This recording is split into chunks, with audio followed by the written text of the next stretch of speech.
तो आज तुम लोग का जो टॉपिक है हमारा वो है हमारा रिफ्लेक्शन ऑफ लाइट। ठीक है, आईसीएसई वालों के लिए एज वेल एज सीबीएसई वालों के लिए। आज आईसीएसई वालों और सीबीएसई वालों को एक साथ इसीलिए करा दिया क्योंकि दोनों का ये वाला टॉपिक मिलता जुलता है क्लास 10 पे। आईसीएसई वालों का चैप्टर नंबर 4 बनता है reflection of light at plane surfaces, refraction of light. तो यही टॉपिक हम चालू करेंगे आज। तो चलो शुरू करते हैं। आज एक ही साथ CBSE as well as ICSE दोनों को एक साथ कर देते हैं। तो हमारा इस चैप्टर पे जो हम पहला चीज़ देखने वाले हैं वो होगा हमारा रिफ्लेक्शन। इस चैप्टर का पहला चीज़ जो हम देखने वाले हैं वो होगा हमारा रिफ्लेक्शन। रिफ्लेक्शन हम अभी देखने वाले हैं। रिफ्लेक्शन क्या है? अगर मैं रिफ्लेक्शन का तुम लोग को डेफिनेशन लिख के दूं, रिफ्लेक्शन का बहुत ही आसान डेफिनेशन होता है बाउंसिंग बैक ऑफ ए रे ऑफ लाइट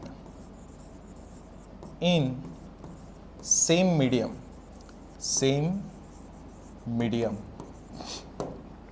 ठीक है कहानी, bouncing back of the ray of light in same medium. तो देखो ये रिफ्लेक्शन बेसिकली होता कैसे है, हम इसको कैसे करते हैं।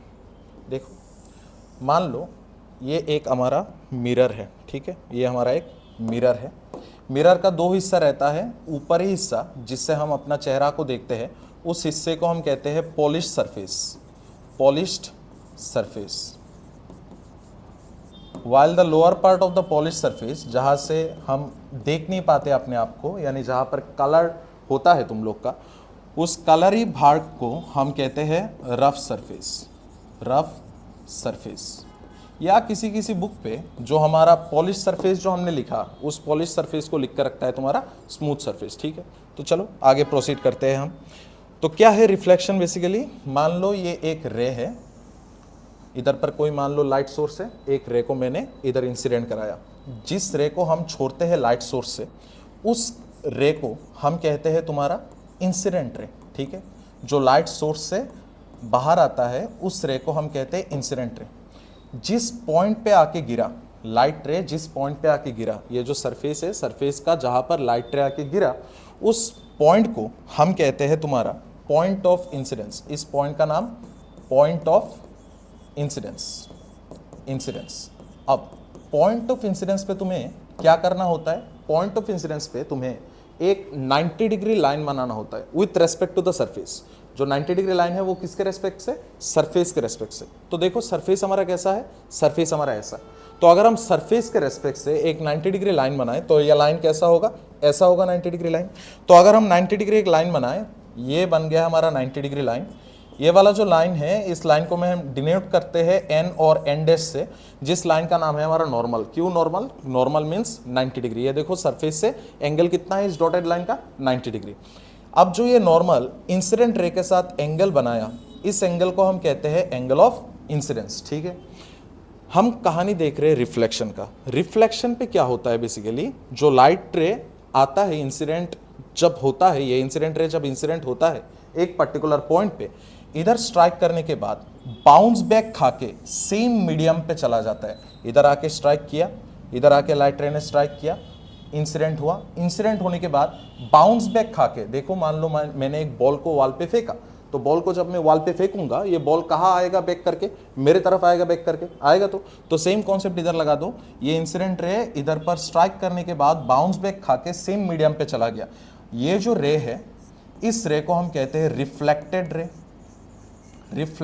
रे।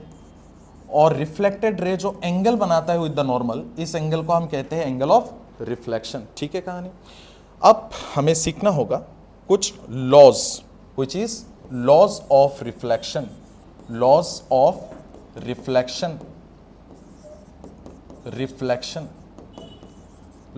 रिफ्लेक्शन पे पहला लॉ जो है, the angle of incidence is equal to angle of reflection. यानी ये बात क्या है? जितना एंगल ऑफ इंसिडेंस होगा उतना ही तुम्हारा एंगल ऑफ रिफ्लेक्शन होगा। जितना तुम्हारा एंगल ऑफ इंसिडेंस उतना तुम्हारा एंगल ऑफ रिफ्लेक्शन। ठीक है, जितना स्टीप करके नॉर्मल के साथ, जितना स्टीप करके या जितना इंक्लाइंड होके नॉर्मल के साथ ये वाला इंसिडेंट आएगा, सेम उतना ही स्टिफनेस के साथ, नॉर्मल के साथ उतना ही स्टिफनेस या उतना ही इंक्लिनेशन के साथ रिफ्लेक्टेड रे हमारा जाएगा। ठीक, दूसरा लॉ जो है ये है the incident ray comma normal comma reflected ray all lies at the same point, at same point known as point of incidence and at a same plane, at a same plane। अब देखो ये बात क्या लिखा, ये हमारा incident ray है, ये हमारा नॉर्मल है, ये हमारा रिफ्लेक्टेड रे। हाफ हाफ करके समझना बात को, क्या लिखा गया इधर भाई, incident ray, normal, reflected ray all lies at the same point. अब देखो इधर ये रहा इंसिडेंट रे, ये रहा रिफ्लेक्टेड रे और ये रहा हमारा नॉर्मल। ये तीनों चीज लाई करता है एक पर्टिकुलर फिक्स पॉइंट पे, जिस पॉइंट का नाम मैंने क्या लिखा था, पॉइंट ऑफ इंसिडेंस। अब रही आगे का बात, आगे बोला and at a same plane. Plane का जो मतलब है, plane means combination of two axis, combination of two axis. देखो ये वाला जो पॉइंट है ये दोनों एक्सिस पे लाई करता है। ये मान लो हमारा एक्स एक्सिस, ये मान लो हमारा एक्स एक्सिस, और ये क्या है हमारा वाई एक्सिस। तो ये जो पॉइंट है ये एक पर्टिकुलर प्लेन पे लाई करता है। प्लेन का मतलब है कॉम्बिनेशन ऑफ एक्सिस, इधर एक्स एक्सिस और इधर वाई एक्सिस। ये था हमारा लॉ ऑफ रिफ्लेक्शन। आगे हम प्रोसीड करेंगे विथ रिफ्रैक्शन। रिफ्रैक्शन पे हम प्रोसीड करते हैं। चलो next topic will be our refraction. Refraction, refraction क्या है? Refraction means the deviation, the key word in this definition. Refraction का डेफिनेशन पे जो की वर्ड है वो है डेविएशन। ठीक है, स्पेशली आईसीएसई वालों, की वर्ड अगर तुम लोग मेंशन नहीं करोगे नंबर नहीं मिलेगा। दीज आर की words in definition. Deviation means bending, आगे हम समझाएंगे। The deviation in the ray of light when it passes from one optically transparent medium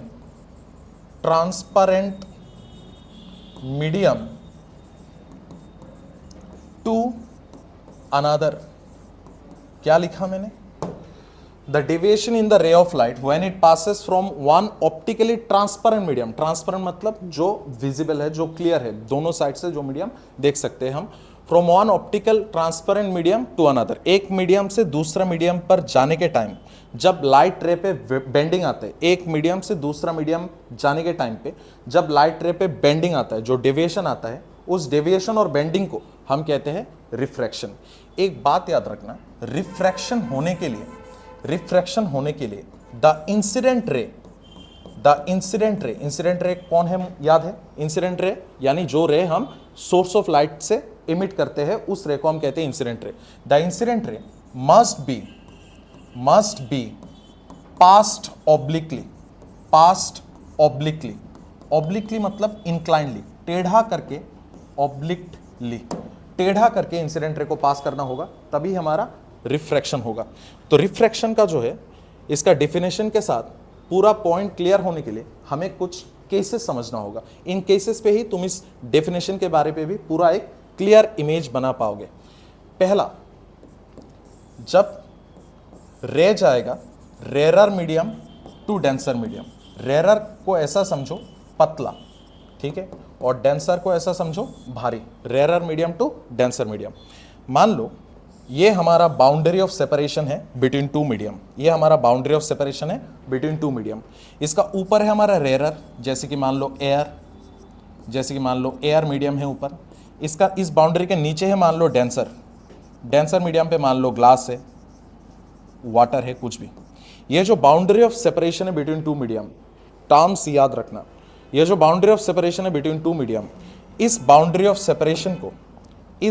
separation को हम कहते हैं इंटरफेस। इस बाउंड्री ऑफ सेपरेशन को हम कहेंगे इंटरफेस। ओके, देखो क्या होगा, मान लो एक रे ऑफ लाइट इंसिडेंट हो रहा है ऑब्लिकली, देखो टेढ़ा करके इंसिडेंट हुआ। तुम्हें पता है जिस पॉइंट पे इंसिडेंट होता है इस पॉइंट को हम कहते हैं point of incidence. Point of incidence पे हमें क्या करना होता है, एक 90 डिग्री लाइन ड्रॉ करना होता है with respect to the surface. Surface देखो हमारा ऐसा है, सरफेस हमारा ऐसा, 90 डिग्री लाइन कैसे बनेगा, ऐसा। तो 90 डिग्री लाइन जो है इसको मान लो हमने ऐसा बना दिया, ये 90 डिग्री लाइन, ये इंसिडेंट है और ये हमारा नॉर्मल। इस एंगल को हम कहेंगे एंगल ऑफ इंसिडेंस। ये rarer refraction means what, medium change होगा, याद रखना। रिफ्लेक्शन पे क्या था, ये रे इधर से इधर आया फिर इधर से इधर गया, यानी मीडियम सेम रहा, चेंज नहीं हुआ मीडियम। लेकिन रिफ्रैक्शन पे क्या होगा, मीडियम चेंज होगा। अब देखो मैं डेफिनेशन समझाऊंगा ये केस करने के बाद। अब देखो ये लाइट रे रेरर मीडियम से कौन सा मीडियम पर आ रहा है, हमारा डेंसर मीडियम। जब light ray rarer to denser आएगा, तुम खुद सोचो, तुम मान लो रन कर रहे हो अभी रास्ते पे, तुम्हारा सराउंडिंग पे क्या है, एयर, तब तुम्हारा स्पीड ज्यादा होगा। अब तुमने स्विमिंग पूल के नीचे चले गए, तुम मान लो स्विमिंग पूल पे नीचे चले गए, स्विमिंग पूल पे। अब स्विमिंग पूल पे नीचे तुम रन करने की कोशिश कर रहे हो, तब क्या होगा तुम्हारा, तब तुम्हारा स्पीड क्या सेम रहेगा ना, चेंज होगा, ऑब्वियसली चेंज। क्या होगा, रास्ते पे जब तुम रन कर रहे थे तुम्हारा सराउंडिंग मीडियम लाइटर था, यानी पतला था, एयर, जिसके कारण तुम्हारा स्पीड ज्यादा था। परंतु जब तुम स्विमिंग पूल पे गए तब तुम्हारे सराउंडिंग पे आ गया वाटर, यानी भारी मीडियम, तब तुम्हारा क्या होगा, स्पीड विल बी रिड्यूस। जब स्पीड रिड्यूस्ड होगा तब क्या होगा, अगर सेम रहता, अगर लाइट रे का स्पीड तुम्हारा सेम रहता तो लाइट रे एकदम सीधा का सीधा जाता। लेकिन क्योंकि तुम्हारा स्पीड कम हो जाएगा या लाइट रे का स्पीड कम हो जाएगा डेंसर मीडियम पे, द लाइट रे will bend towards the normal, towards the normal, bend हो जाएगा टुवर्ड्स द नॉर्मल। ये जो रे है इस रे को हम कहेंगे रिफ्रैक्टेड रे, रिफ्रैक्टेड रे, क्योंकि मीडियम चेंज हुआ यानी रिफ्रैक्शन हुआ, और इस एंगल को हम नाम देंगे एंगल ऑफ रिफ्रैक्शन। ठीक है कहानी। अब देखो definition, the deviation in the ray of light when it passes from one optically transparent medium to another, the deviation, deviation is the keyword, deviation के बिना डेफिनेशन इनकरेक्ट। डेविएशन क्या है, bending. ये लाइट रे रेरर मीडियम से आ रहा था, bend हुआ, देखो इधर बेंड हुआ, इस बेंडिंग को ही हम कहते हैं डेविएशन। ठीक है, बेंडिंग का नाम ही है deviation. The deviation in the ray of light when it passes from one optically transparent medium, air से भी तुम सभी चीज देख सकते हो, एयर मीडियम के सराउंडिंग पे, denser medium glass, glass medium के सराउंडिंग पे भी तुम सभी चीज को देख सकते हो, यानी दोनों मीडियम ही हमारा ट्रांसपेरेंट है। एक ट्रांसपेरेंट मीडियम से जब दूसरा ट्रांसपेरेंट मीडियम पे लाइट रे जाएगा, जो बेंडिंग होगा उसी बेंडिंग को हम कहते हैं रिफ्रैक्शन। ठीक है कहानी, ये गया हमारा केस 1। नेक्स्ट हम जाएंगे अपना केस 2 देखने। केस 2 देखने हम जाएंगे, देखते हैं केस 2 पे क्या है हमारा। केस 2, केस 2 हम देखेंगे from denser to rarer, denser to rarer, denser to rarer. देखो डेंसर टू रेरर पे क्या होगा, मान लो हमारा ये इंटरफेस है, interface means the boundary of separation between two medium. इसके ऊपर वाला मीडियम मान लो हमारा डेंसर और नीचे वाला मीडियम मान लो हमारा रेरर। ठीक है, नीचे वाला मीडियम मान लो हमारा रेरर। एक लाइट रे इंसिडेंट हो रहा है मान लो ऑब्लिकली, ये हमारा लाइट रे है जो ऑब्लिकली यानी इंक्लाइंडली, टेढ़ा करके इंसिडेंट हो रहा है। जिस पॉइंट पे आके ड्रॉप हुआ उस पॉइंट को हम कहेंगे पॉइंट ऑफ इंसिडेंस। इधर पर हम एक नॉर्मल ड्रॉ कर लेंगे, इधर पर हम एक नॉर्मल ड्रॉ कर लेंगे। इस एंगल को हम कहेंगे एंगल ऑफ इंसिडेंस, क्योंकि ये हमारा इंसिडेंट रे है। Light ray denser to rarer आ रहा है। देखो तुम स्विमिंग पूल के नीचे दौड़ रहे हो एक वेलोसिटी से, जब तुम बाहर आओगे स्विमिंग पूल से यानी पतला मीडियम पे, रास्ते पे जब आओगे तब तुम्हारा सराउंडिंग मीडियम का डेंसिटी कम होगा, यानी तुम्हारा स्पीड जो है ये और एनहांस हो जाएगा, बढ़ेगा। तो अगर स्पीड बढ़ेगा, स्पीड अगर सेम रहता तो सीधा का सीधा आता, क्योंकि स्पीड इंक्रीज होगा, रेरर यानी पतला मीडियम, तो द लाइट रे will bend away from the normal. इस रे को हम कहेंगे रिफ्रैक्टेड रे एंड इस एंगल को हम कहेंगे angle of refraction. Third and the last case of refraction हम देखने वाले हैं अभी, when angle of incidence is 90 degree, यानी सीधा तुमने, सीधा कोई बेंडिंग नहीं, सीधा तुमने इंसिडेंट रे को पास करा दिया। ये मान लो हमने बना लिया इंटरफेस, ये हमारा इंटरफेस बन गया। ऊपर वाला जो मीडियम है वो मान लो रेरर या डेंसर, नीचे वाला मान लो डेंसर या रेरर, कहीं से भी कहीं आए, रेरर टू डेंसर आए या डेंसर टू रेरर आए, इस केस पे दोनों का सेम होगा। क्या हो रहा है देखो, ये हमारा इंसिडेंट रे, देखो इसका एंगल ऑफ इंसिडेंस कितना है 90 डिग्री। नॉर्मल तो हम ड्रॉ ही नहीं कर पाएंगे, नॉर्मल किसके रेस्पेक्ट से 90 डिग्री होता है, सरफेस के रेस्पेक्ट से। तो सरफेस अगर ये है, ये होगा हमारा नॉर्मल, तो नॉर्मल ही तो हमारा एंगल ऑफ इंसिडेंस का 90 डिग्री बन गया, यानी इंसिडेंट रे ही हमारा नॉर्मल जैसे काम कर रहा है।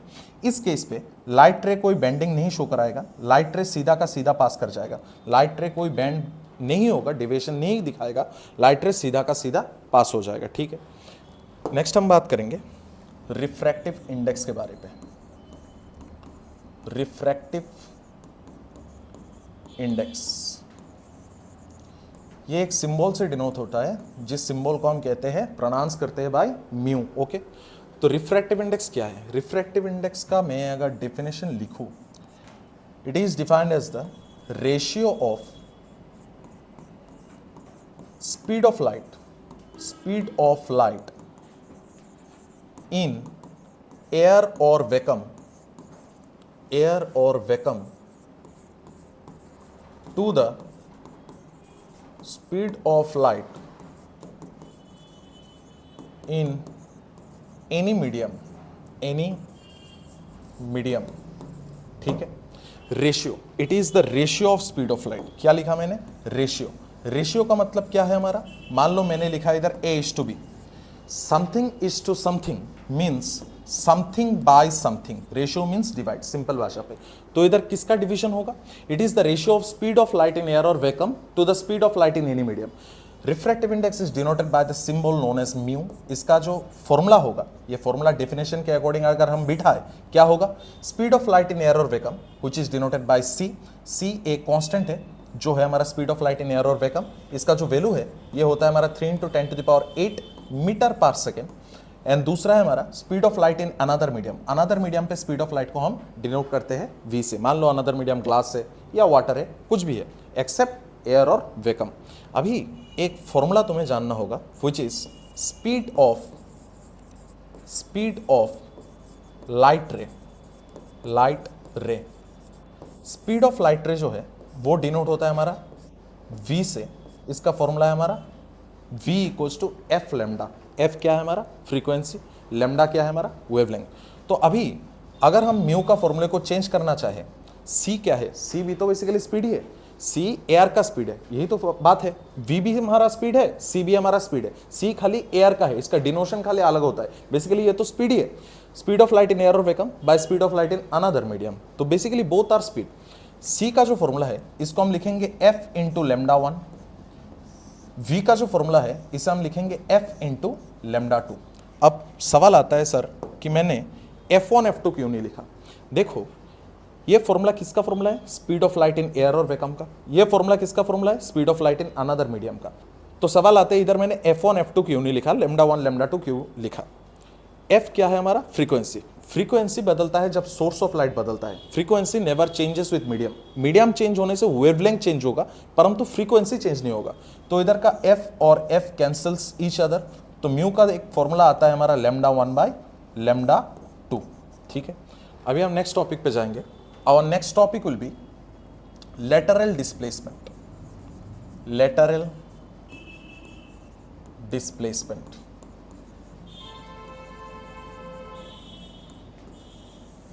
लेटरल डिस्प्लेसमेंट, ठीक है। चलो आगे बढ़ते हैं हम लेटरल डिस्प्लेसमेंट का। मान लो ये एक रेक्टेंगुलर ग्लास स्लैब है। रेक्टेंगुलर ग्लास स्लैब मतलब देखे हो ऑफिस वगैरह पे पेपर वेट जो रहता है, पेपर वेट को ही हम रेक्टेंगुलर ग्लास स्लैब कहते हैं। इसके बाहर हमारा रेयर मीडियम है, रेयर मीडियम। मान लो इधर बाहर है हमारा एयर, और ये बना है ग्लास से which is obviously denser medium, ठीक है कहानी। एक लाइट रे जो है ये इंसिडेंट हो रहा है, मान लो ऐसे ऑब्लिकली, एक लाइट रे ऐसा इंसिडेंट हो रहा है ऑब्लिकली। इधर हमें क्या करना होगा? नॉर्मल ड्रॉ करना होगा with respect to the surface. ये हमारा इंसिडेंट है, ये हमारा नॉर्मल। इस एंगल को हम कहते हैं एंगल ऑफ इंसिडेंस, ठीक। इस एंगल का नाम हमारा एंगल ऑफ इंसिडेंस। ये जो रे है, ये रे इंसिडेंट रे है, ये आके इंटरफेस पे स्ट्राइक किया। कौन सा मीडियम से कौन सा मीडियम पर आने वाला है? Rare to denser. हमें पता है लाइट अगर रेयर टू डेंसर मीडियम पे घुसने की कोशिश करे, इसका स्पीड हो जाता है डिक्रीज। मान लो डिक्रीज होने के बाद ये लाइट रे बेंड हो गया टुवर्ड्स द नॉर्मल बेंड हुआ, यानी ये लाइट रे ऐसे पास कर गया, ये हमारा रिफ्रैक्टेड रे, मीडियम चेंज किया यानी रिफ्रैक्टेड। इस एंगल को हम कहेंगे एंगल ऑफ रिफ्रैक्शन। अब फिर से देखो, ये लाइट रे जो है ये फिर से इंटरफेस पे आया। इंटरफेस का मतलब समझते हो, boundary of separation between two medium, दो मीडियम के बीच का बाउंड्री, इधर ग्लास मीडियम इधर एयर मीडियम, इनके बीच का जो बाउंड्री है ये बाउंड्री है हमारा इंटरफेस। अभी ये इंटरफेस पे आके फिर से स्ट्राइक किया, तो इस पॉइंट पे हम बनाएंगे एक नॉर्मल फिर से। इस एंगल को हम कहेंगे एंगल ऑफ रिफ्रैक्शन, क्योंकि angles opposite to the same segment are equal. ये मान लो एक सेगमेंट लाइन सेगमेंट है, ये एंगल अगर आर है, इसका ऑपोजिट एंगल भी क्या होगा, आर होगा हमारा। अब ये हमारा रिफ्रैक्टेड रे था। अब ये जो रे है, इस रे को अगर तुम गौर करोगे, इस रे पे अगर तुम गौर करोगे, ये फिर से हमारा इंटरफेस पे है, यानी ये बाहर आने की कोशिश कर रहा है। डेंसर टू रेयर जब लाइट रे आने की कोशिश करेगा तब इसका स्पीड इंक्रीज हो जाएगा। इंक्रीज होने के कारण द लाइट रे will bend away from the normal. Refracted रे के बाद जो रे बाहर आता है उस रे को हम कहते हैं इमर्जेंट रे। इमर्जेंट रे, इमर्जेंट रे। और ये जो हमारा एंगल है, इस एंगल को हम कहते हैं एंगल ऑफ इमर्जेंस। अब सवाल आता है हमारा टॉपिक क्या है।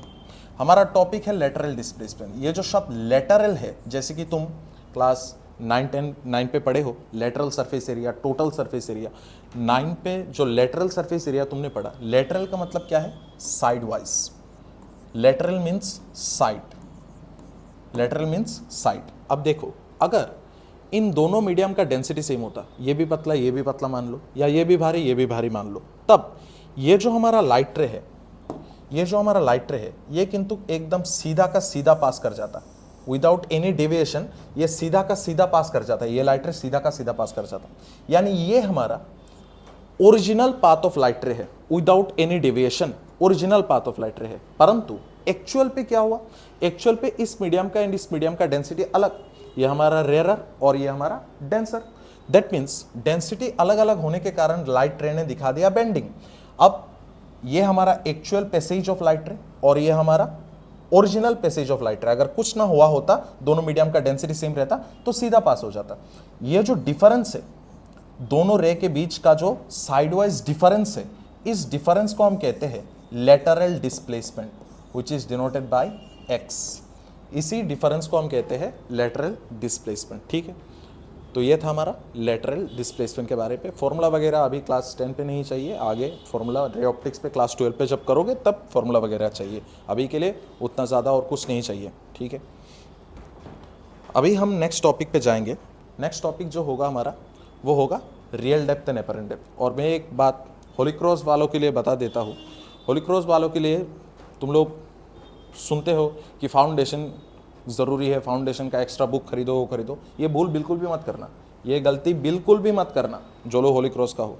तुम लोग का जो बुक्स है, मैं खुद भी एक ICSE का स्टूडेंट हूँ, तुम लोग का जो बुक्स है it is by far the best. Selina का जो बुक्स है ये बेस्ट बुक्स है, इन पे फाउंडेशन और एक्स्ट्रा कुछ नहीं चाहिए। ये बुक एनफ है, एनफ है। सेलिना का जो बुक है ये बुक एनफ है। हाँ, थोड़ा बहुत MCQ प्रैक्टिस करने की कोशिश करो एक्स्ट्रा, बाकी और कुछ रेफरेंस बुक, कोई मॉड्यूल कुछ नहीं, बुक पढ़ो, bye far the best.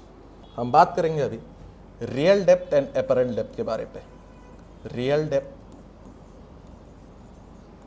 And apparent depth, apparent depth.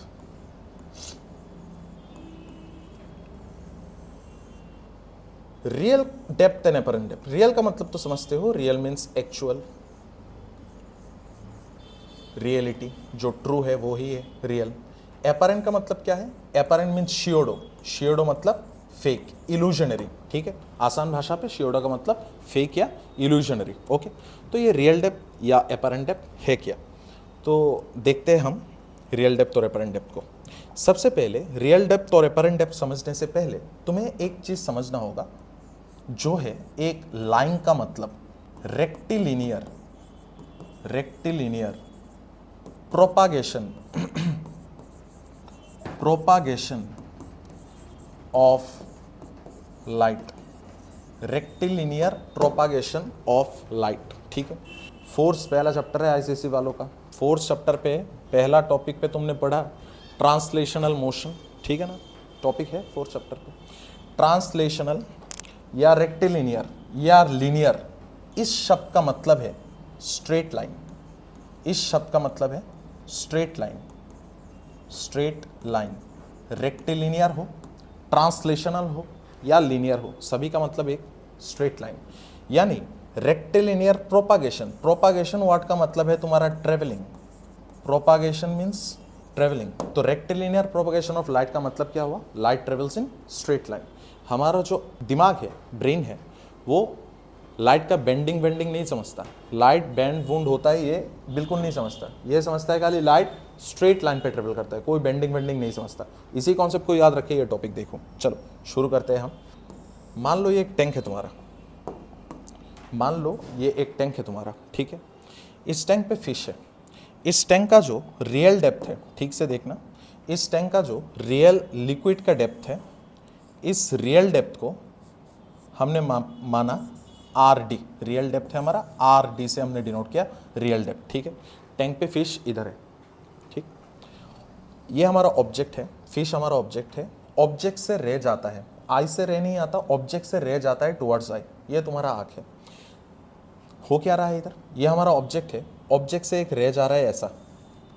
ये देखो, ये रे कहाँ जाके स्ट्राइक किया, इंटरफेस पे। Interface means the boundary of separation between two medium. ये हमारा डेंसर मीडियम, ऑब्वियसली वाटर है इसके अंदर, और इसके बाहर हमारा रेयर मीडियम एयर है इसके बाहर। तो लाइट रे बेसिकली ट्रेवल कर रहा है फ्रॉम डेंसर टुवर्ड्स रेयर। जब light ray denser to rare travel करेगा, it will bend away from the normal. ये लाइट रे जो है ये बेंड कर गया away from the normal. This ray is our refracted ray. इस एंगल को हम कहेंगे एंगल ऑफ इंसिडेंस, क्योंकि ये हमारा इंसिडेंट रे है, एंड इस एंगल को हम कहेंगे एंगल ऑफ रिफ्रैक्शन, ठीक है। नज़दीक से देखो इधर, ठीक से। इधर जो है, इधर आने के बाद इस पॉइंट पे यानी पॉइंट ऑफ इंसिडेंस पे आने के बाद लाइट रे का हुआ bending, which is obvious for having refraction. अब देखो ध्यान से, अब देखो बहुत ध्यान से, हमारा आँख ये जो बेंडिंग है, इस बेंडिंग को नहीं समझता। मैंने क्या बोला, light travels in straight line, rectilinear propagation of light. यानी हमारा दिमाग खाली समझता है लाइट रे हमेशा स्ट्रेट लाइन पे ट्रेवल करता है। हमारा आँख जो है ये बेंडिंग, लाइट का बेंडिंग को नहीं समझता। अब अगर लाइट का बेंडिंग को ना समझे, हमारा आँख अगर लाइट का बेंडिंग को ना समझे, ये जो रे जाके घुस रहा है तुम्हारा आँख के अंदर, इसी रे को हमारा आँख बैकवर्ड एक्सटेंड करके इसी ऑब्जेक्ट का एक एपरेंट इमेज इधर बना देता है। ये जो हमारा ऑब्जेक्ट है, इस ऑब्जेक्ट का एक एपरेंट इमेज हमारा इधर बना देता है। अब सवाल आता है इधर मछली ही क्यों जनरेट हुआ। ऑब्जेक्ट हमारा क्या था, मछली। इस मछली से ही रे जा रहा है तुम्हारा आँख पे, यानी तुम्हारे आँख पे इमेज बना मछली का ही। तो ये जो मछली है, इसी मछली का एक एपरेंट इमेज तुम्हारा आँख इसी स्ट्रेट लाइन पे बना देगा। अब ये जो इमेज है, इस इमेज को हम कहते हैं एक एपरेंट इमेज, बिकॉज ये एक श्यूडो इमेज है। एक्चुअल पे इधर नहीं है मछली, मछली कहाँ है, इधर। तो जहां पर तुम एक एपरेंट इमेज देखते हो, top level of the water से इस डेप्थ को, यानी एपरेंट इमेज का डेप्थ को हम कहते हैं apparent depth, which is denoted bye AD। अब ये हमारा रियल डेप्थ था और ये हमारा एपरेंट डेप्थ। इन दोनों के बीच का जो फासला है, यानी ये वाला जो दूरी है, ये वाला जो गैप है, इस वाले गैप को हम कहते हैं शिफ्ट। इस वाले गैप को हम कहते हैं शिफ्ट। शिफ्ट का फॉर्मूला क्या होगा, real depth minus apparent depth, ठीक है। कुछ क्वेश्चन है तो पूछ सकते हो। तो अभी का हमारा टॉपिक होगा principle of reversibility of light. अब इसका मतलब क्या है, principle of reversibility of light पे ये कहा जाता है, ए लाइट रे retraces its own path। इसका मतलब क्या है, थोड़ा बहुत समझने की कोशिश करो। इसका मतलब है लाइट रे, मान लो ये एक पॉइंट है A, ये एक पॉइंट है B। इसका मतलब क्या है, लाइट रे A से जब B जाएगा, A पॉइंट से जब B पॉइंट पे जाएगा, जिस पाथ से जाएगा उसी पाथ से पॉइंट B से सेम पाथ से बैक करके पॉइंट A पे आएगा। जिस पाथ से A से B जाएगा, उसी सेम पाथ से बैक होके B से A आएगा। यही हमारा principle of reversibility of light. अब इसको देखो थोड़ा रियलिस्टिक वे पे। मान लो ये हमने कुछ देर पहले जो किया था रेक्टेंगुलर ग्लास स्लैब का, इसी से हम समझाने की कोशिश कर रहे हैं। ये हमारा रेयर मीडियम बाहर का, और ये हमारा ग्लास, दैट मीन्स ये हमारा डेंसर मीडियम, ठीक है कहानी। चलो, ये एक लाइट रे है जो कि इंसिडेंट हो रहा है। इस पॉइंट पे इंसिडेंट हुआ तो इस पॉइंट का नाम पॉइंट ऑफ इंसिडेंस। इधर हमें ड्रॉ करना होगा एक 90 डिग्री लाइन जिसे हम कहते हैं नॉर्मल। ये इंसिडेंट रे जो एंगल बनाया नॉर्मल के साथ, इस एंगल को हम कहेंगे एंगल ऑफ इंसिडेंस। अब ये करेगा रिफ्रैक्शन। रिफ्रैक्शन जब करेगा दैट मीन्स ये बेंड होगा टुवर्ड्स द नॉर्मल। क्यों? क्योंकि ये डेंसर मीडियम है, टुवर्ड्स द नॉर्मल बेंड होगा। इधर तक ही समझो, नीचे का इमर्जन रे का समझने की जरूरत नहीं है। इधर तक ही समझो। ये हमारा रिफ्रैक्टेड रे, इस एंगल को हमने नाम दिया एंगल ऑफ रिफ्रैक्शन। ठीक है, अब उल्टा तरीके से समझो, तो बात को उल्टा तरीके से बात को समझो। मान लो मैं इधर एक रफली स्केच कर रहा हूँ।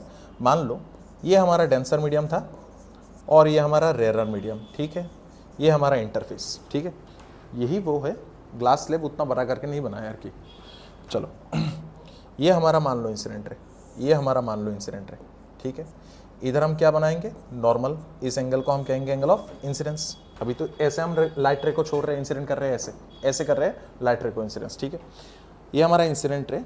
अब ये जाएगा denser medium to rare medium. जब light ray denser to rare जाएगा तब क्या होगा? लाइट रे का स्पीड इंक्रीज होगा। अगर लाइट रे का स्पीड इंक्रीज होगा दैट मीन्स द लाइट रे will bend away from the normal, away from the normal. ठीक है ना, इस एंगल को हम कहेंगे एंगल ऑफ रिफ्रैक्शन। देखो अब इन दोनों को कंपेयर करो, इन दोनों को कंपेयर करो। देखो जब रेयर से डेंसर आ रहा था, जो पाथ लाइट रे ने फॉलो किया, जब light ray denser to rarer गुजरा सेम ही पाथ फॉलो किया। इस दोनों का एनालॉजी तुम समझ लो। इधर से इधर जैसा पाथ पे गया, इधर से इधर सेम पाथ पे वापस आया। That means this is principle of reversibility of light, which is light retraces its own path. इस पाथ से रेयर टू डेंसर जिस पाथ से गया, सेम अगर डेंसर टू रेयर आता तो सेम ही पाथ से बैक करके आता। यही है हमारा principle of reversibility of light. ठीक है, next will be discussing about prism. Prism, prism क्या है? प्रिज्म एक ट्रांसपेरेंट मटेरियल है। प्रिज्म क्या है? Transparent material. लास्ट दिन मैंने दिखाया ये तुम्हारा डिस्पर्शन का। हाँ, तो प्रिज्म क्या है हमारा? प्रिज्म एक ट्रांसपेरेंट मटेरियल है जिसका दो रिफ्रैक्टिंग सरफेस होता है। क्या होता है? प्रिज्म एक ट्रांसपेरेंट मटेरियल है हमारा, ट्रांसपेरेंट मटेरियल, हाँ, जिसका which has two refracting surfaces. दो होता है, दो रिफ्रैक्टिंग कितने सरफेसेस। ठीक है, तो अगर हम प्रिज्म एक डायग्राम पे बनाएं, ये बन गया मान लो हमारा प्रिज्म। ठीक, ये मान लो हमारा प्रिज्म। प्रिज्म का दो रिफ्रैक्टिंग सरफेस होता है। मान लो इस प्रिज्म को नाम दिया मैंने एक्स वाई जेड। इधर जो surface X Y and X Z है, surface X Y and X Z है, इन दोनों सरफेस को हम कहते हैं रिफ्रैक्टिंग सरफेस। क्या कहते हैं? Refracting surface. यानी इन दो सरफेस पे खाली रिफ्रैक्शन होता है। तो सवाल आता है सर नीचे पे क्यों नहीं होता? नीचे वाला सरफेस तो टेबल पे बैठा रहेगा एक्सपेरिमेंट करने के लिए, तो नीचे पे कैसे होगा हमारा? चलो ये मान लो हमारा एक लाइट रे है जो इंसिडेंट हो रहा है ऑब्लिकली। ऑब्लिकली का मतलब थोड़ा इंक्लाइंड वे पे। इस पॉइंट पे आके इंसिडेंट हुआ, इस पॉइंट को हम कहेंगे पॉइंट ऑफ इंसिडेंस। अब पॉइंट ऑफ इंसिडेंस पे हमें ड्रॉ करना होता है normal with respect to the surface. Surface से 90 डिग्री। देखो सरफेस हमारा ऐसा, इससे 90 डिग्री कैसे बनेगा? ठीक ऐसा बनेगा 90 डिग्री। तो सरफेस से 90 डिग्री यानी हमको एक नॉर्मल जो बनाना है, ये बनाना है ऐसे। इस एंगल को हम कहेंगे एंगल ऑफ इंसिडेंस। ठीक है ना, एंगल ऑफ इंसिडेंस कहेंगे इसको। ये वाला रे पास हो रहा है फ्रॉम रेयर टू डेंसर। ये ग्लास से बना है तो वैसे डेंसर है। अगर दोनों मीडियम सेम रहता तो लाइट रे सीधा का सीधा जाता। दोनों मीडियम अगर सेम रहता तो लाइट रे कैसा जाता? सीधा का सीधा जाता, ये तो जाता। लेकिन क्योंकि दोनों मीडियम का डेंसिटी अलग है, ये हमारा डेंसर ज़्यादा है, भारी ज़्यादा है, दैट मीन्स ये बेंड हो जाएगा टुवर्ड्स द नॉर्मल। ये रे सीधा का सीधा जाता अगर दोनों मीडियम का डेंसिटी सेम होता। अगर मीडियम सेम होता लेकिन एक्चुअल पे क्या है भाई? ये एक्चुअल पे डेंसिटी दोनों मीडियम का अलग है, दैट मीन्स ये जो रे है थोड़ा बेंड होगा टुवर्ड्स द नॉर्मल। रे अगर बेंड हो टुवर्ड्स द नॉर्मल मतलब कुछ ऐसे जाएगा। अब टुवर्ड्स द नॉर्मल इसका मतलब ये नहीं कि नॉर्मल के एकदम लग के नॉर्मल को एकदम छू के जाएगा, ऐसा बिल्कुल नहीं है। ठीक है ना, ऐसा बिल्कुल नहीं है, थोड़ा बहुत बेंड होगा टुवर्ड्स द नॉर्मल। ये जो रे है, इस रे को हम कहेंगे रिफ्रैक्टेड रे, क्योंकि मीडियम चेंज हुआ। इस एंगल को हम नाम देंगे एंगल ऑफ रिफ्रैक्शन। ठीक है, R1 मानते हैं इसको हम। अब ये रे जाके फिर से इंटरफेस पे टच किया। इंटरफेस पे जब भी टच करेगा तो हमें 90 डिग्री लाइन बनाना होगा ही with respect to the interface. Interface ये हमारा 90 डिग्री ऐसे बनेगा, ऐसे। तो ये जो लाइन है हमारा, ये बन जाएगा हमारा नॉर्मल। इस एंगल को हम नाम देंगे एंगल ऑफ रिफ्रैक्शन 2।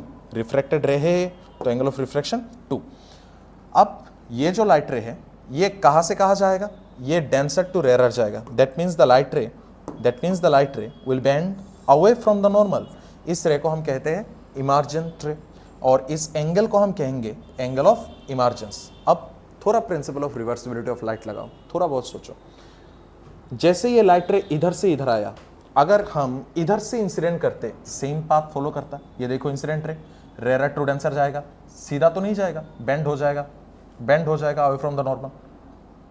ऐसे बेंड होगा, बेंड होके फिर ऐसे गुजरेगा।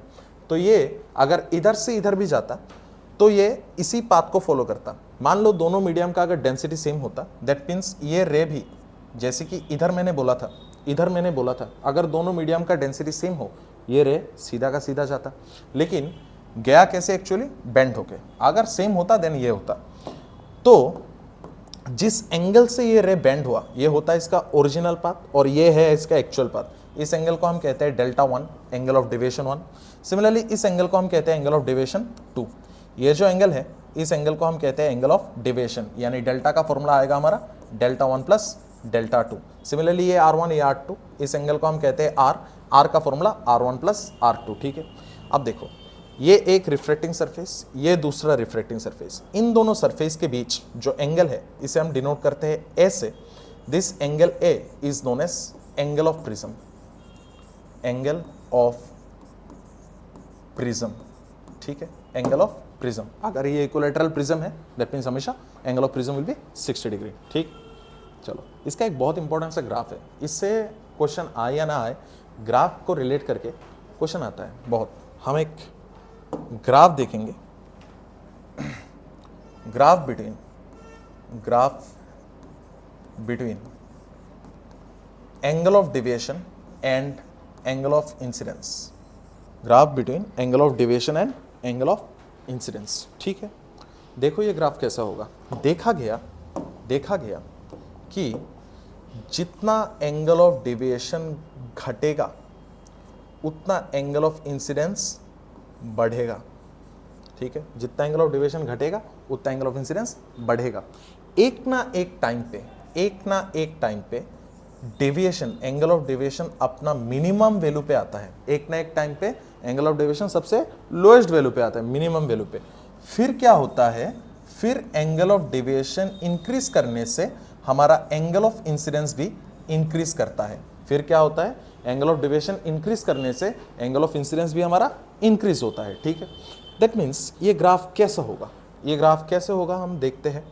मान लो ये मैंने एक एक्सिस लिया और ये हमारा दूसरा एक्सिस है। ठीक है, इस एक्सिस पे मान लो मैंने लिया डेल्टा यानी एंगल ऑफ डेविएशन और इस एक्सिस पे मैंने लिया आई यानी एंगल ऑफ इंसिडेंस। क्या है पहले कैसे बनाएंगे हम ग्राफ को? रिलेशन के साथ मैच कराओ, ग्राफ बन जाएगा easily. Angle of deviation decrease करेगा, एंगल ऑफ इंसिडेंस इंक्रीज करेगा। Deviation decrease, incidence increase. Deviation decrease करेगा मतलब ऐसे होगा, नीचे आएगा। इंसिडेंस इंक्रीज करेगा मतलब राइट हैंड पे जाएगा। इंसिडेंस इंक्रीज करेगा, राइट हैंड पे जाएगा, यानी ऐसे आगे बढ़ेगा। दैट मीन्स ये ग्राफ कैसे हम करेंगे?